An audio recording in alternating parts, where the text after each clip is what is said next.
Bandeko Balandi et c'est Mozaka Koyeba été boza vraiment ébélé de partout dans le monde entier pour Nakolanda Elite Télévision pour s'abonner très massivement sur Elite Télévision pour n'abo manquer ba news c'est pas ça ka awa na Kinshasa mboka nangai. Merci beaucoup na confiance au besoin renouveler de temps en temps tant besoin benga ezo salanga vraiment et singo makasi bo panza sango Elite Télévision mokili mobimba na grand lisolo ya mukona lelo nazanga mon côté nazana invité nanga Zakari Mwamba. Avec lui on va débattre actualité politique. Bonjour Zakari Mwamba. Bonjour Vanessa Moussaou, bonjour na bato Toubazui Libako Orlando Bisso.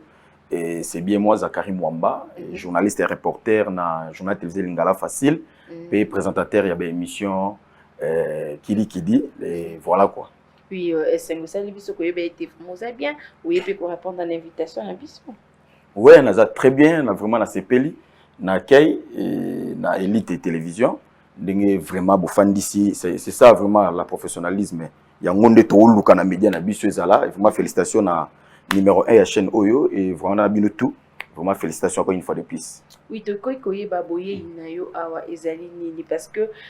babi ozaka côté ya Nerombungu. Est-ce que c'est vrai ou contact akaye parce que actualité est obligatoire photo le belango vous allez raconter na ou comment parce que babi oye kolobela likambo etali Nerombungu na Gentini pakango bila. Oui, na yo kolobela mambo etali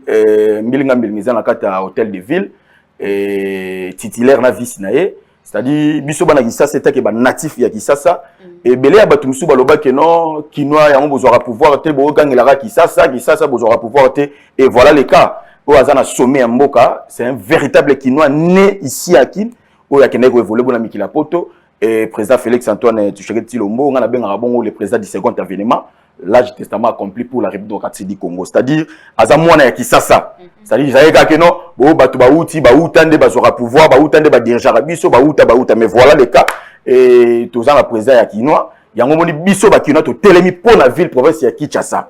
to yo tika ville province ya Kinshasa na moi milinga te faut batu ba comprendre c'est-à-dire que nous les Kinois tous asko maintenant na part de responsabilité ya biso moko tous asko ba Kinois ya buzo bate ba Kinois ya d'élégance te tous asko ka to ba ngelo biso ba Kinois to ba ndosaba ba comment dirais-je ba débat moko inutile zo poussa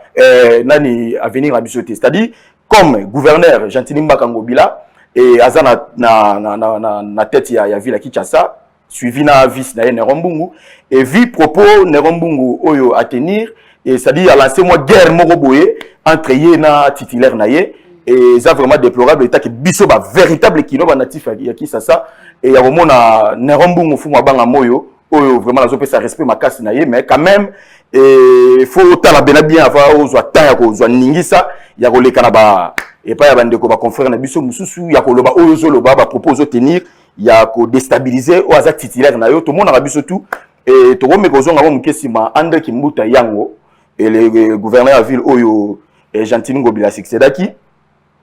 ngana na ebité to roye ba passe to ba journaliste mais batu musu ba Olanda biso ba yeba ki vice ya Kimbuta te et c'est vice Kimbuta ebele batu musu ba yebi vice Kimbuta te c'était papa Kleba ba fiba personne a yeba ki yeke na ndenge moke na ndenge ya visibilité pa mona na et tout comme ça non et c'est là que ceux Kimbuta zate na Kisasa a rotika eux zake nani Kleba ba fiba assumé comme responsabilité que vice a rosalango mais Nerombungu oyo komi ya ko pese bilobela ya ko lobaka n'importe quoi sur titulaire na et ça vraiment qui to komingete et ta ke ba véritable que to moité et logo opo biso tout ba kino photo telema to meka ko talisa to zongisa ba tout to zo pandela le kongo ebisa biso que yo zali contre ba propos il y a Nerombungu oui. Ah bon? Oui, na ça contre ba propos de Nerombungu parce que les normalité Nerombungu zo audace ya koloba ke non. Kini bopeto e kosimbate et ça na projeté et ça na budgété. C'est-à-dire directement c'est-à-dire attaquer malamoko indirectement le chef de l'État parce que jour il y a lancement et opération Kini bopeto, le chef de l'État il était là. To zala ki wana na bandal. To zala ki wana. Vous avez na bandal siko Kinshasa ils en état ni. Mama tozo kende. Mais kasi na lobby tozo kende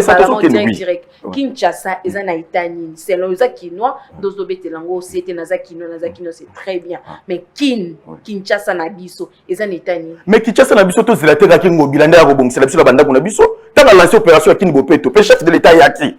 na lancement ya opération Kini Bopeto. Chef d'État lobby tata gouverneur et vraiment merci na initiative aujourd'hui pour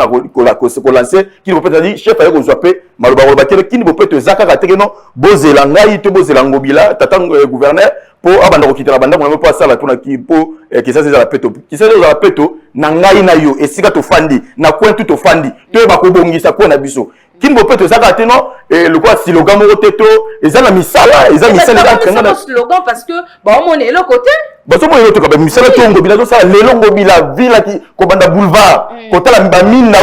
éclairage public ko ngobila problème c'est toujours kende malembe toujours kende malembe ko chola c'est bien est-ce que ko chola zaka na période ngobila ko chola zaka na période ya kimbuta zaka na ngobila te ngobila azui ville la oui non pas la continuité ngobila azui ville il y a même pas 3 ans ngobila za na tête à ville bo pesa temps autant toujours kende malembe yango moni na website ndeko na Mbungu oza vice sala musala o etake vice zala na limite na yo titulaire na za titulaire na yo faut au pesa respect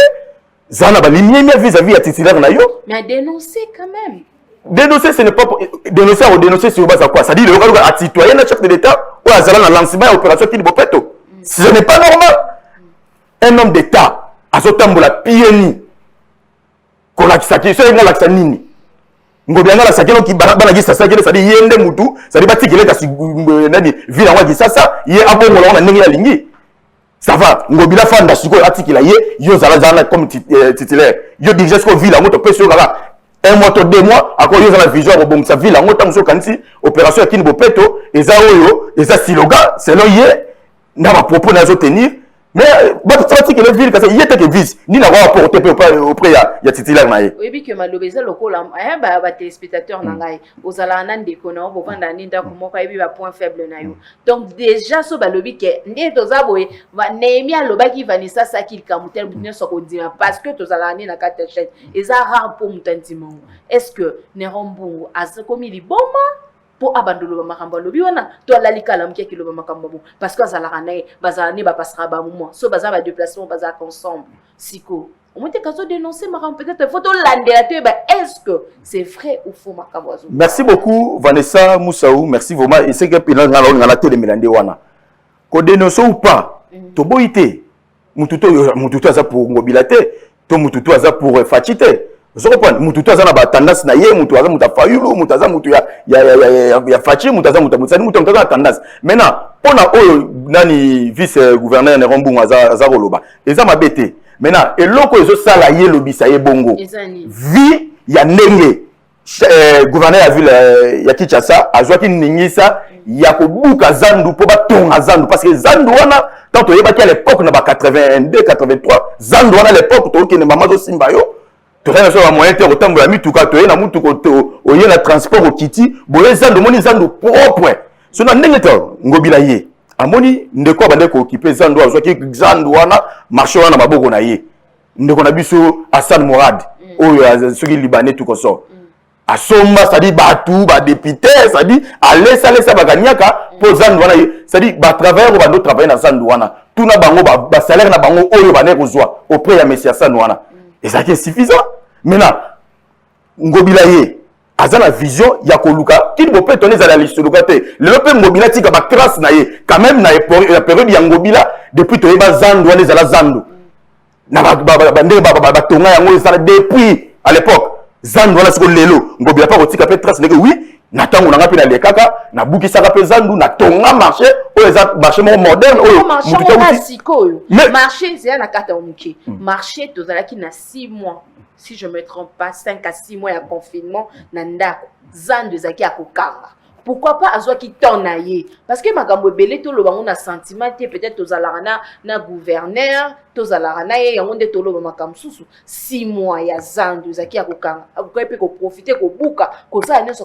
parce que côté que Zala quitté. Ba confiné qui gombe pour Zandu Zana gombe. Pourquoi pas travaux ne salamé na mita pour PC ba maman ba côté là parce que na Zandu so OK aux alaka bato bazolo ba contre Chantini ngobila na minute. Bazolo ba contre mais so otali pe la plupart au côté sur ba maman mususu pena o ba na tala yingala to kinda Zandu to ebi sasa. zandu mama zo teka likolo bosoto raison te mambolo ba te mama zo teka likolo bosoto balingi ba bongisa pourquoi nous les congolais ceux qui balingi ba sala loko pona bien ya intérêt ya peuple mobimba et comme ba landa biso ba bato mayele ba oyeba makamto zo ba oui c'est ça ba so ba mabutu ba oui bien sûr ngobila azuli kanisa to yo mo lobike to saki confiné bato ba obima te zandu et plutôt gombe zaki confiné so gombe za confiné so yo sala musala ndeni toujours biso to zaki to se protéger contre pandémie biso tout doit se protéger contre la pandémie à relancer l'opération à Rotonga Zandu aussi le temps de confinement comment parce qu'il y aura déjà bon va travailler va aller belé et c'est que bande olingate bali boké bali sanga tout consort ne bande olingate on commence à resala ngana moment où que toza confiné toza la pandémie biso tozo banga maladie to se protéger contre pandémie à relancer va travailler Rotonga comment tant que va déconfiner tout le monde que oui pandémie quand même parce que biso ba mesure ni tout consort barrière. Maintenant, c'est le cas, maintenant, il y a un sikoyo zandu. Quand on va à sali marché pirate, c'est bel belawa. Ba marché pirate de Kenya yonga to bani ko tambola na omona ba wenjona tu ba tongia ngo kitoko propre mais exact.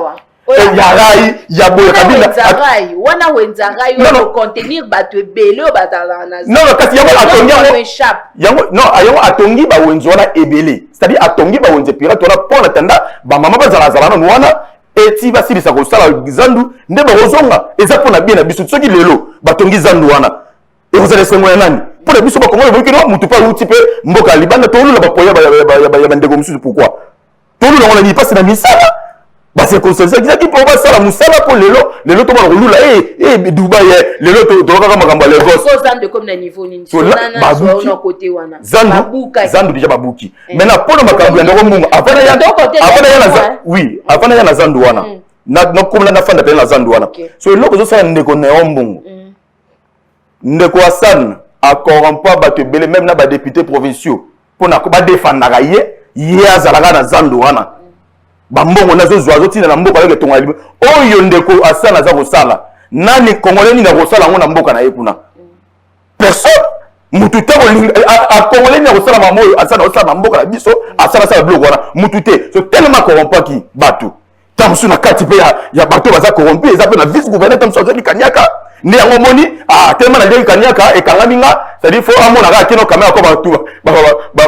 ne rombo azali parmi bato balingaki te ntonzandu wana babuka bato ngazandu parmi bato bazaki balingaki te bosa ba campagne mo ya CC parce que balingaki kanyaka ndeko Hassan parce que ndeko Hassan alingaki te babuka parce que ça eloko ya salaki nenga salaka contrat soit disant contrat yo mo to ko mona chef de l'état ko kata dossier yo mo chef de l'état yena zandu asali gano la présence ya yimo ko Hassan abi Hassan bosa na zandu faut babuka batonga marché moderne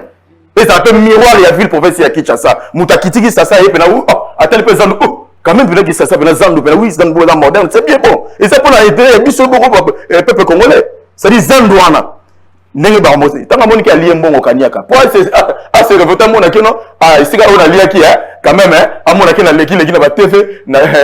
asala ka moi marque mo na tala voilà mona kina lekaki quand même yo mona ki voilà c'est peut-être pour na yango parce que c'est une logique boye et tant que yo ki titila ma sumi beko yo za vice accompagner pe vision na yo na kati makambo wana no ya kolekolo bakelo ekosimba te ce qui est mon konza so lia ye pe bali ya kanzela moko to mon konza so sala mabe ya soutenir bongo mabe wana est-ce que ngobila mabe onini ya sali pour y soutenir mabe ya ngobila ngobila zo sala pour l'intérêt ya peuple kinois azo sala pour l'intérêt ya biso tout ba kinois pour l'intérêt yemo autant le long ngobila zo sala kasi yefi il faut accompagner gaye et ça normalement et ça te que non ya kolomba obanda kotuka c'est-à-dire au moins guerre froide de côté non ba réunion ya conseil des ministres et ça la ngana ça la raté to ba benga raté et ça la raté comment fait-il un vice-gouverneur ba conseil des ministres et ça la maka yo vice-gouverneur au participer comment aux alarawana aux ora malobate au lobani devant ba ministres provinciaux voilà le cas aux participer mais aux autres n'a participé et bona lobaraté et bona c'est de lobaraté pourquoi mais gestion par rapport à quoi mbongo oyo nyongo oyo ngobila eko kuta na ville province ya Kinshasa o ki muta tikeli biso nyongo ngobila zo ko futa la ville province ya Kinshasa et c'est pourquoi pas beaucoup tout ça un souci à terre au monde quand même oui tu es bien sûr mututo rose la parfait à 100% mais quand même Yemora Jésus-Christ a dit dans Jean 8:21 soyez donc parfaits comme votre Père céleste est parfait. Comment nous allons devenir parfaits ou parfaites en suivant Christ Jésus. Maintenant lelo nous sommes parfaits oui Mais quand même on senti ngobila ça na mo souci moi bolingona ya kotika pe trace na mandat na ye o yazali. Et ça te que naza ni mutangobila naza porte parole ngobila te na sala musale pas et pas ça kaiba parce que il me paye la conséquence wa o yangai na sala pas Frank Stema il disuka na se constater o yanga naza ni porte parole ngobila nazo lobeta ke kisi mwana kisasa ndenge mbilinga mbilinga koti entre ye na mutaroti ndanga te na sola gentilité na vola sur téléphone na numéro gentilité naza na ndeko moko te to mutu mona yeba ita na gentini.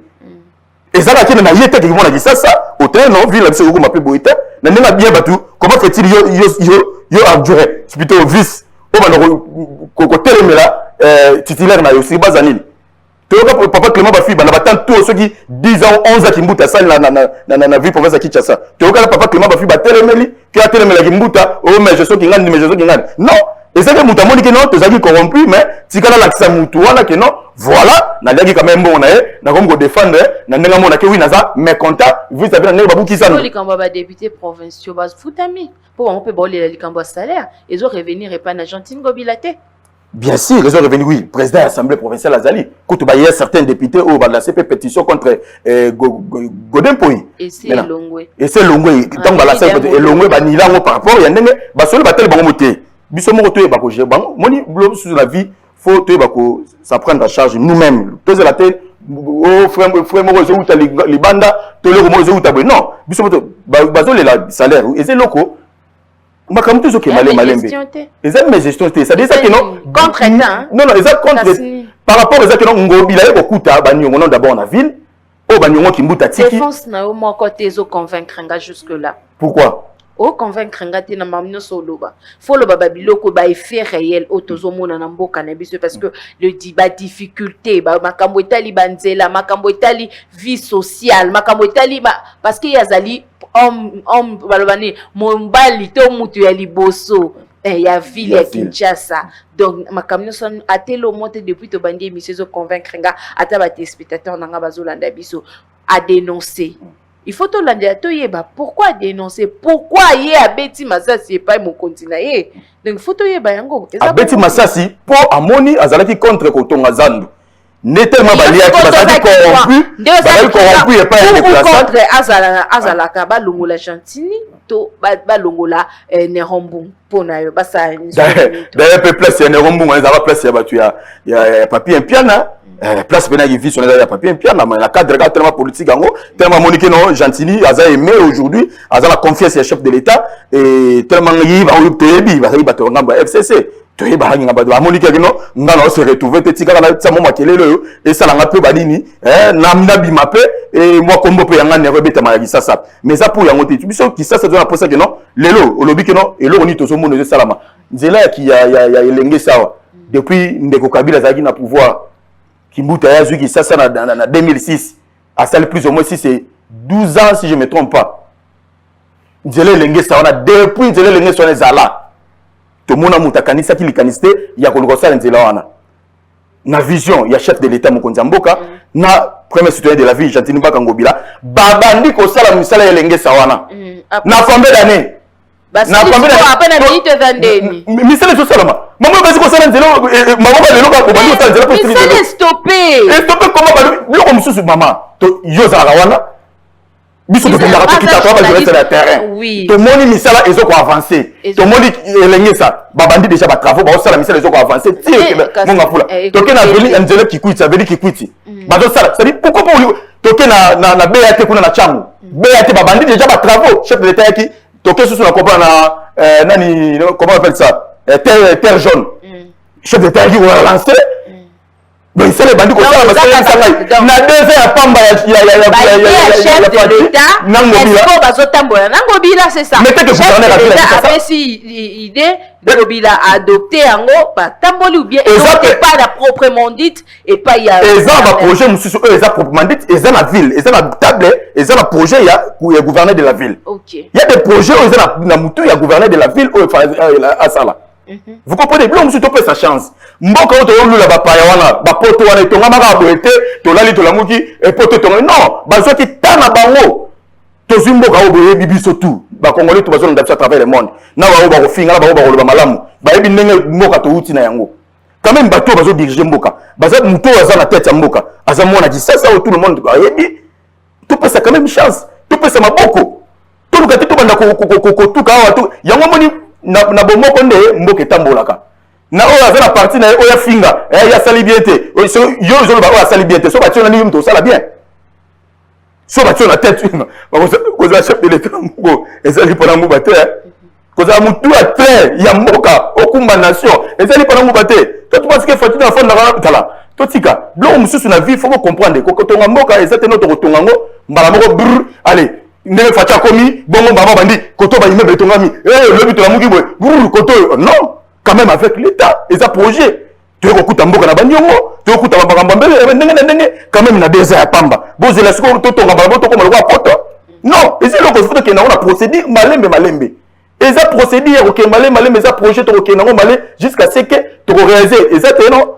Fatine ngazana akokomisa bambo kongo lokola poto non ya ko sala na mandat na ye oya eseka ko suka o pa roya a continuer quand même idée c'est ça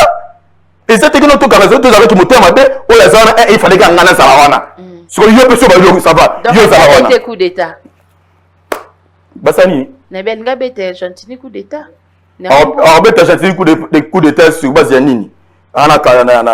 na capacité on a té azana na notoriété on a té ya ko sala na azela ka c'est Argentine tam so a déplacer et azela Argentine et sera déplacé moi quelques signatures bâti la qui était que vice et asali musala asala musala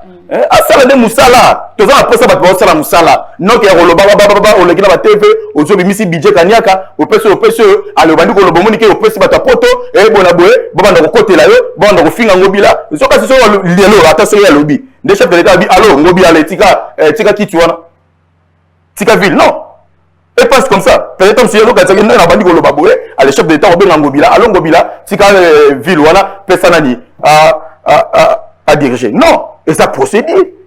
et ça même to que na ngona milé de sa musique tant on na wenge oui bien non faire ego la zana micro wana yo héritier yo resti faire ego la ngati ko micro ga boye non faut se la temps sous tour ya nzembo que non ba vocal ya raté ya ka chela et pelibaya hérité pas otika ta on n'a pas chela ka faire libaya ya mo kasi ya mo ni vie za bongo mo ni hérité ba ke na uti na micro suka tino comme na micro katikati et c'est na travail musala et c'était ya refinga oya zana te wana mais yo na lobalika mo boye ceux qui osent le bozo défendre ba bien fait et Argentine ngobila que azo sala musala na e bien que azo sala makamnyo so bien nde bazo rappeler biso kaka kala mingité 2023. Est-ce que Argentine ngobila a causé la caca en tête vu à makambo la situation actuelle yamboka quand tu dis que tout marche est-ce que mon bali bana parce qu'on est en train d'évaluer côté la makambo yamboka ndengina tina ezai kotambola est-ce que a causé toujours en tête na peut-être na makambo nyoso tozomona mboka ba faillite belé zali tikana ibso mambo belé zali mais bonne chance quand le gouverneur toujours la caméra désolé quand même le quoi la vérité bibi tolinga que moi enquête mo et ça la massure oyo oyebi on est rembongo lobby parce que à travailler en aïe c'est-à-dire maintenant pour na ndengo lobby gouverneur 2023 est-ce qu'arozalaka va passer arrosé pourquoi zalate et arozala ce que sengi que non ba réélire les sous comme gouverneur arozala parce que preuve année toujours on a déjà quand même toujours on a misala malgré nous allons à 100% et atteindre notre niveau oyo population ils ont réseau zélaté mais quand même aux hommes que mutu déjà azana posta c'est-à-dire azana moi soif moro de servir ville naye à Kinshasa wakati mutu azana déjà na moi vision moro boye ya que c'est-à-dire ba obi nzamba lobi tango yo c'est un pas oyo tikali ye to pesa na maboko na ye c'est-à-dire tango ya ça c'est déjà un pas ya kolobake kini bopeto il faut bopeto ezala na ville à Kinshasa et vous avez vu la Kinshasa et vous avez ye mongo bilata wa ndokitana ndako mutu na mutu allez ala kanisa lo salité na obosoto yo lié oyo sali allez ngobia ya kanisa ngo ate bo wa fulu to neni et otala yo na ngai biso mtoza to fandi na ni depuis que a eza salité biso to sangisani to kanisa salité zali to bongisa po eza pona bien na biso moko pour se protéger contre malade parce que ce que je fais na salité yango moni ba malade de pas de d'autres c'est-à-dire yo moko bi que non a eza salité fonga na bongisa na ndako na zela ngobila tala salité wa ya ko bongisa salité ngobila ngona biro na ko bongisa yo opération qui ne peut pas te dire mutu na mutu tout est chacun de nous et ce que zomi bongisa c'est ça mais jusqu'à ce que ndenge makoke ko ya que non to vulgariser mo pena na ndenge pena sengi que non ndenge vision ya mo gouv o azana mo parce ndenge tant nous avons pesa mutu vision apesa rapé na provision. OK. Voilà. Oui, to mo ke na suka ya émission na biso olobani na baine so basuji bako olanda émission na numéro de contact na baine so basa beso contacter. Makambo sita sayo wana esape makambo fo to telemilango parce que ndeko Hassan Mourad oyo azopotana tanga monike na zando simbite et alinga kende susu na site ya sayo ex cimetière ya Kasavu bwana c'est-à-dire ça mabele ya batu ça mabele ya ba corona ngolo ya mabele ya koko lingwala espace wana cimetière. Mais comment fait-il monsieur Hassan moi na autorité nini wazana ngoto na likansini azana wa koloba keno atonga ba immeuble na kata sayo wana na cimetière wana tout monde ba immeuble o monsieur Hassan atonga te bazana procès plutôt avant-hier bazaki na 4e audience la bango pona makambo etali situation tolingi bablo mususu ndenge chef de l'état alobaki ako instaurer état de droit mboko justice comme indépendante c'est-à-dire tozo buna état de droit zaka te pona bato basala gina kabila état de droit pona ngai eza pona yo c'est-à-dire mutu akozala kobima libanda ya mibeko te mutu fosa na kata ya mibeko ozala mutu mbongo ozala riche ozala pauvre biso tout na justice toza mutu moko quel que soit ba mbongo na yo quel que soit bozwi na yo mais devant la justice oza na faute yo pe muta pasi soko oza na faute vous comprenez c'est-à-dire ese le gomo il y a on osenga na gouverneur de la ville et le chef de l'état nene aboyaki mais ça paye ça san aluka besike ze belé ba espace vert c'est belé da banselo wana ba maluku akokenda sala baba faire na e mais oza ya bana gisasa ya gisa awa atika quand même oza que no net ni na sayo et ça ba chef coutumier abosa na sali to tellement makambo na tribunal to senga kaka tribunal asala musala na bango ba trancher na si lundi 12 nde ba ozonga po nani ministère public elongo na présidente ya nini bakata dossier yango pour bato bazonga na bato na bango numéro de contact. Vraiment merci beaucoup na bato tout bolandi et tout ça toujours été ke bana gisasa et na repesa message na gouverneur la ville province ya Kinshasa et omoni na ndakutu ya yatale ki tondeko moi mbilinga ngezalaka et Nero aza vice na yo même ba propos à tenir vis-à-vis na yo ko tam sous état pour déstabiliser ou je ne sais pas moi mais dis-moi lukande ko na yo bo fanda bo solola parce que qui ça c'est zota la bino et tout ça na posa ba querelle wana te tout ça na posa que non bo luka bo sala bo moko et pour ville Kinshasa tala ne tozo fingama vu les erreurs à salité et tout consomme mais il y a de quoi vous en a vision il y a luka bo sala mais bo sala comment ceux qui bozana bo kabwani ceux qui bozana na ba querelle vraiment luka kutana ndeko na bo mettre les points sur les yeux parce que biso qui ça toza pena pour ça qui ça na biso engenga merci beaucoup pour la idée ozwaki ya kotonga zando to moi déjà ba expert oyo ba kotonga ngo ba français ozaki na bangwana batal déjà c'est ba buki déjà ba projet les banda déjà pour la construction ya zando vraiment félicitations à gouv et ba mama nyonso ba mama na biso oboteka oboza ko se lamenter batonge bino ba wenze moko oyo zana nwana momentanément jusqu'à ce que zando ko sila bokende ba place eza vide na rai na ki na itaka kuna kotani ba se ba wenze batonge ba wenza pe ebele batonge ebele bokende ce que moni mutu koteka kanise ka te fo zandu fo zaka na balabala nde okoteka so nzamba ba okoteka so okoteka te okoteka tato bimi liboso batu botandi biloko boye so ba okoteka te même atana esika kati ono kanisa kena ate bomba biso na kati batu yebi kilo zando esala te wenze mse fo wenze bafunga likoto ba oya wana na wenze wana ba mama bokende kokota botika de la libre bokota ezate soki lelo la police allez ba pesi ordre babanda ko bengana o tracasserie tozole sabana awa e bo to boité bozoteka pona ko lesa biso bozoteka pona ko nourrir la famille vie à condition actuelle biso na bino to yebi mais quand même faut que que siko esengeli. OK. Vraiment merci beaucoup. Et numéro contact déjà plus 243 89 64 65 217 plus 243 89 64 65 217 autour à la posa ya okoma to ko benga pona ko partager Zakari Mwamba wana merci vraiment na batutu balandi merci na les vrais de Zakari Mwamba boza bon éparpillé à travers le monde merci na confiance bo salangai merci Pablo Kitambala na batutu Monique Kasse Momo Kasi merci na Modacho merci vraiment pour la confiance merci les sous na batutu o boza nzinga ya gouverneur Gentini Mbaka Ngobila et au peu aux après ya Narambu vice nae vraiment beau lukate ko coach ba carrière entre bango. Merci beaucoup Zachary Mwamba. Merci aussi na ba yenyo so bande ko lande émission mukona lelo to komi bongo na suka babi mambo abi ici la radnoki hein ici la moinoki. Merci beaucoup à Neimi Liwata pour les images. Je remercie aussi à Gaël Homo Fortis. Abonnez-vous massivement sur Elite Télévision. Boya na grand lisolo to beta masolo amboka pour ça la bien vraiment makasi. Merci beaucoup d'ici là. Portez-vous bien. À bientôt. Bye.